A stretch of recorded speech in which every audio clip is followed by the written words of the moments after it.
What if the worst thing you ever did didn't ruin your life, but destroyed someone else's instead? I'm 87 years old, and for most of my life, I've been seen as a quiet man, a decent man, the kind of man nobody would ever suspect of carrying blood on his hands.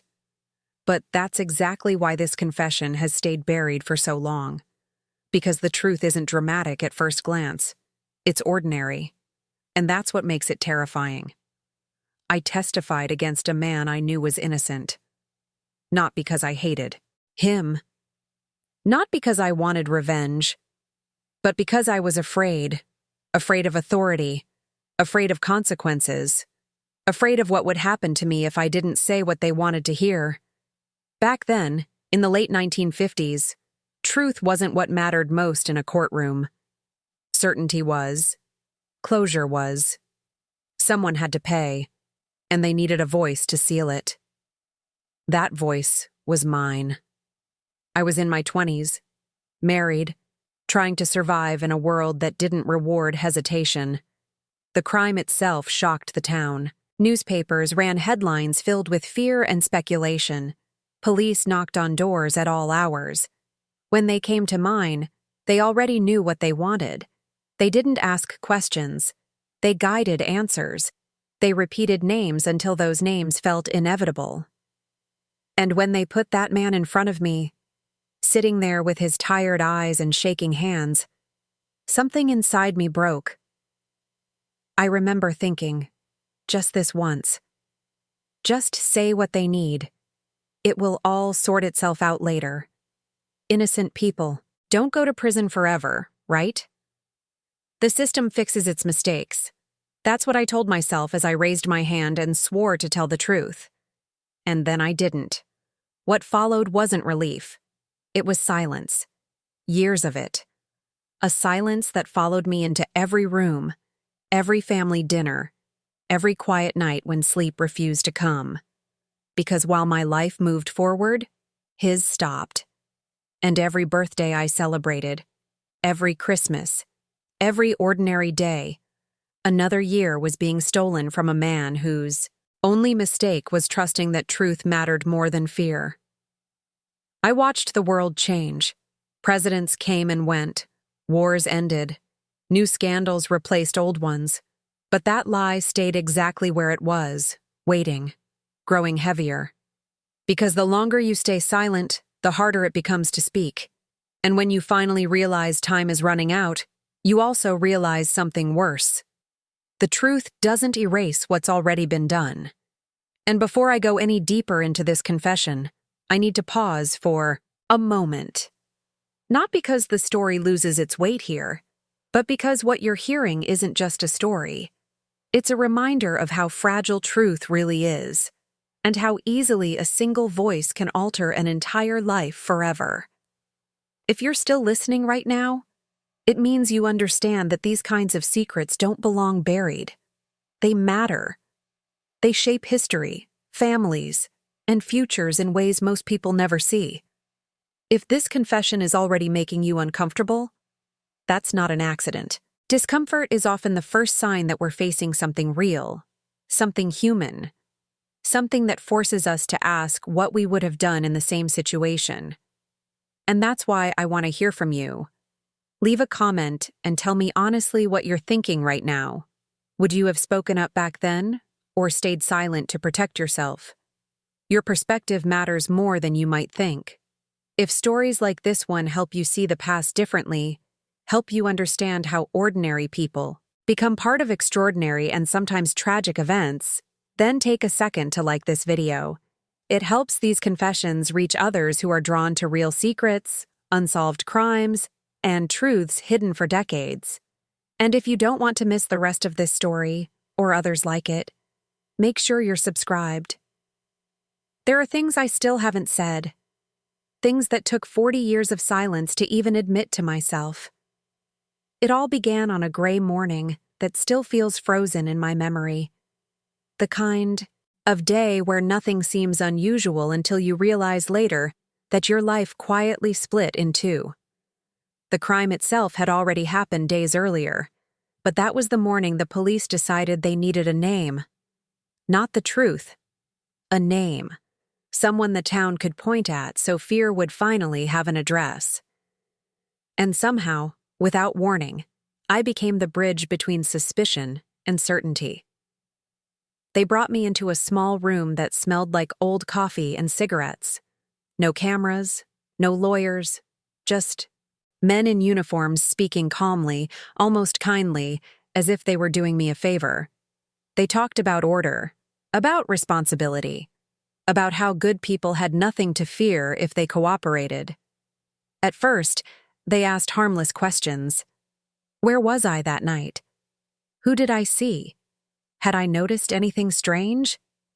Each question nudged the next one closer to a conclusion they had already reached. Then they said his name. I knew him. Not well, but enough. We had crossed paths before. Ordinary encounters, shared spaces, nothing that felt dangerous. When they asked if I could place him near the scene, I hesitated. That hesitation changed the tone in the room. Their voices lowered. The kindness faded. They reminded me of the chaos outside, of a town on edge, of how quickly suspicion can turn toward anyone who seems unhelpful. They didn't threaten me directly. They didn't have to. Fear has a way of filling in the blanks on its own. I remember staring at the table, noticing a small crack in the wood, focusing on it like it could save me. I thought about my wife, about my job, about how easily a man could lose everything just by being inconvenient. They repeated the timeline again, slower this time, guiding me toward the answer they wanted. And when I finally nodded, just slightly, I felt something inside me collapse. That nod became a statement. The statement became testimony. And testimony became a sentence that stretched longer than anyone expected. Years later, I would hear whispers, appeals denied, time added. But on that day, none of that existed yet.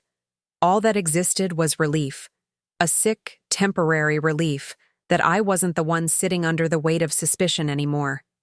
What I didn't understand then was that once a lie enters the record, it doesn't age like people do. It hardens.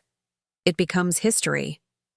And history is very difficult to argue with once it's written, especially when it wears a badge and carries a signature. Once my words were written down, everything moved faster than I expected, faster than I could control. What began as a guided suggestion quickly transformed into an official narrative, stamped, filed, and repeated, until it no longer sounded like a lie at all. It sounded like fact. And the most dangerous thing about a repeated lie is that even the person who told it can begin to doubt their own memory. I was called back more than once. Each time the story had already evolved without me. Small details had been added, timelines adjusted, motives invented. When my recollection didn't perfectly match the version they now needed, they corrected me gently, as if helping an old friend remember something he had temporarily misplaced. They reminded me of what I had already said. They told me how important consistency was, how contradictions only helped criminals escape justice. That word justice was used often. It made everything sound noble, necessary. They spoke about victims, about families who needed closure, about the danger of letting uncertainty linger. And every time I felt doubt rising in my chest, they countered it with reassurance. You're doing the right thing. You're helping. You're protecting people. Slowly, the guilt of lying was replaced by the fear of changing my story. Because by then, changing it would have consequences. I began to understand that the truth was no longer welcome. The machine had already locked into motion, and machines do not like to reverse. They like forward momentum. Court. Dates were set. Lawyers built arguments around my testimony. Newspapers quoted lines I barely remembered saying. And somewhere in all of that noise, the man I had accused was being reduced to a headline, a mugshot, a convenient villain. I saw him once during the trial. Our eyes met for a brief moment. There was no anger there, just confusion. That look stayed with me longer than any threat ever could. It asked a question I was too afraid to answer. Why? After the verdict, people congratulated me for being brave, for standing up, for doing my civic duty. They had no idea that every compliment felt like another stone added to a weight I was already struggling to carry. Because the lie didn't end when the gavel fell. That was just when it became permanent. Silence became my prison. Not iron bars, but something quieter. Something that followed me home, sat beside me at night, and whispered reminders every time I tried to forget. And the worst part was realizing that with every passing year, the cost of telling the truth was growing. Not just for me, but for everyone who had built their lives around that false certainty. While my life continued in small, ordinary ways, his life narrowed into a number, a schedule, a cell. That contrast is something people rarely talk about when they discuss justice. They talk about verdicts and sentences, but they don't talk about parallel lives unfolding in opposite directions. I went to work. I raised children. I argued with my wife about bills and vacations. I complained about trivial things. And somewhere, at the same time, an innocent man was learning how to survive inside concrete walls because of my words. At first, I avoided news about the case. It was easier that way. But over time, fragments reached me anyway. A short article about an appeal being denied, a mention of good behavior credits, a photograph buried in a local paper showing him years later, thinner, older, almost unrecognizable. Each time my chest tightened, and then I did what I became very good at doing. I pushed it away. That's how silence survives. Not through dramatic denial, but through routine. Through telling yourself that revisiting the past changes nothing. Through convincing yourself that the system is too large, too complex, too final for one man's confession to matter anymore. I told myself that reopening the wound would only cause more pain.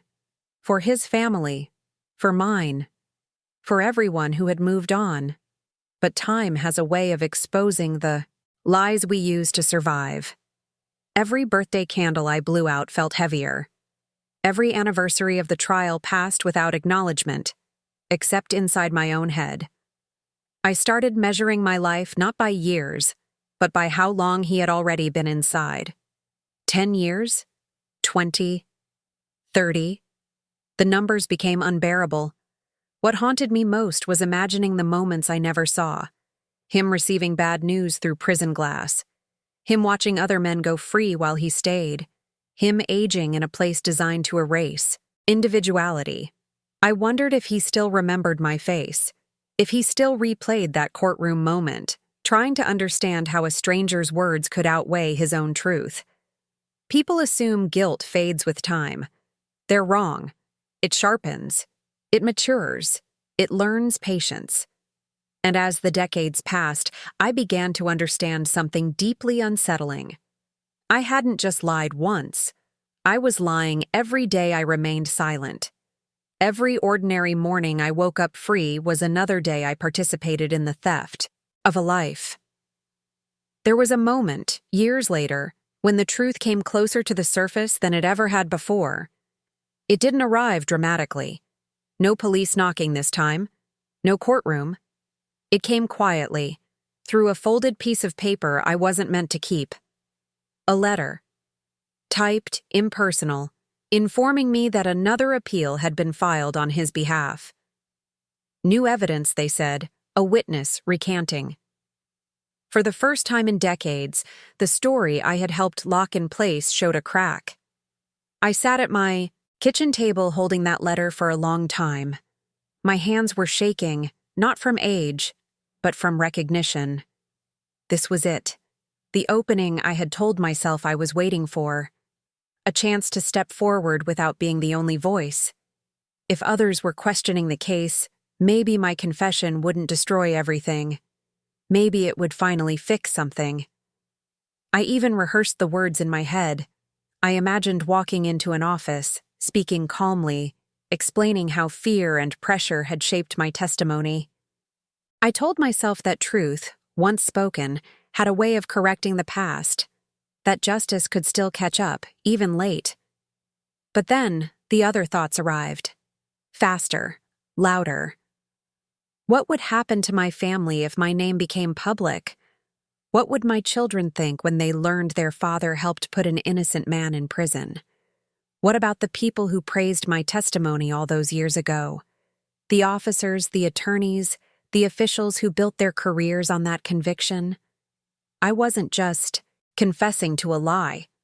I was threatening a structure built on it. The appeal was denied. Again. The letter ended up in a drawer I rarely opened, and I stayed silent.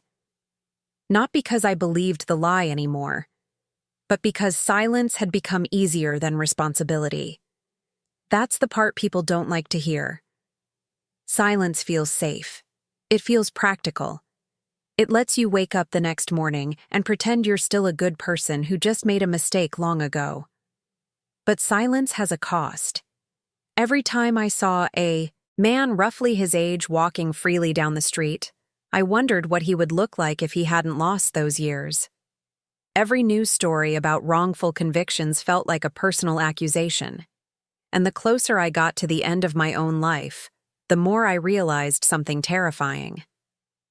If I died without speaking, the lie would outlive me. It would become permanent in a way even death couldn't undo. The news didn't come through a letter this time. It came through a passing conversation, the kind that slips into your life without asking permission. Someone mentioned his name casually, followed by a quiet sentence that felt heavier than anything I'd heard before. He was sick. Years inside had done what they always do. His body had aged faster than time alone could explain.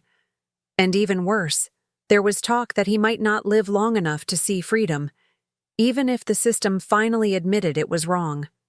That was the moment everything collapsed inside me. For decades, I had comforted myself with the idea that there was still time to fix it, time to step forward, time for the truth to matter. But suddenly, time was no longer an abstract concept. It had a deadline, and I realized something horrifying. Even if I spoke now, even if every word I said was believed, there were things that could never be returned. His youth, his family life, the years when he could have made choices instead of counting days. I began following the case more closely than I ever had before. Quietly, from a distance. I learned that his parents had died while he was incarcerated, that relationships he once had no longer existed, that the world he would return to, if he ever did, was unrecognizable. Technology, culture, even language had moved on without him. Prison hadn't just taken his freedom, it had stolen his place in time. And then came the final blow. He was released, not exonerated, not cleared. Released on technical grounds, fragile and changed. There was no parade, no apology from the system. Just a man stepping out into daylight carrying a past that didn't belong to him. I saw a photo of him taken days after his release. His face looked older than mine. His eyes held something empty, something I recognized instantly. That was when I understood the cruelest truth of all. Justice delayed doesn't simply arrive late. It arrives incomplete. And no confession, no matter how honest, can fully repair a life that has already been lived inside walls. My silence had outlasted every opportunity to make things right in the way that mattered most. I'm telling this now because there's nothing left to protect. My career is over. My reputation no longer matters the way it once did. The people who could be embarrassed by this are either gone or too far removed to feel the impact the way that man did, and I'm running out of time in a way that can't be negotiated with silence anymore. I replay the moment I raised my hand in court more than any other memory of my life. Not because it was dramatic, but because it was simple. A few words, a calm voice, a lie delivered with the same tone as truth. That's what still haunts me. How easy it was. How permanent it became. I didn't pull a trigger. I didn't lock a door. I didn't sign a sentence. I just spoke. And the system did the rest. People like to imagine evil as loud and obvious. But most damage is done quietly, by ordinary people who convince themselves they have no real choice. I told myself I was just a small piece in something bigger, that if it wasn't me, it would be someone else, that my responsibility ended the moment I left that courtroom. I know now that was the biggest lie of all. I've spent years asking myself if confession changes anything this late. If speaking now is justice or just selfish relief. I don't have a clean answer. All I know is that carrying this to the grave would make me complicit forever. This is the only thing I can still give. The truth, without protection, without excuses, without hoping it fixes what can't be fixed. If you're listening to this, you're holding something heavy too. Not my guilt, but the question it leaves behind. How many truths stay buried because speaking them is inconvenient? How many lives are quietly shaped by fear disguised as practicality? And how many people are waiting for time to make things right, only to discover time doesn't repair anything on its own? I don't expect forgiveness. I'm not asking for understanding. I'm just putting the truth where it should have been all along. In the open. And if it unsettles you, that's because it should. Some stories aren't meant to comfort. They're meant to warn. If you made it all the way to the end of this confession, I want to thank you for staying.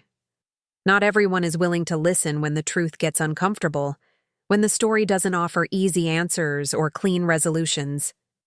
If you're still here, it means you understand that some secrets matter simply because they were hidden for so long. If this story affected you, take a moment to leave a comment and write exactly this word: truth. That single word tells me you were paying attention, that you felt the weight of what was said, and that you're willing to sit with difficult realities instead of turning away from them. If you believe stories like this deserve to be heard, give this video a like. It helps these final confessions reach others who are drawn to real secrets, hidden crimes, and truths buried by time.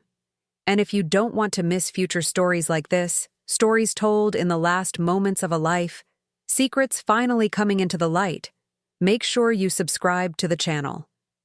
There's another story waiting for you on the screen right now. Another voice, another secret that was never meant to be shared. Click it and keep listening. Some truths only surface if someone is willing to hear them.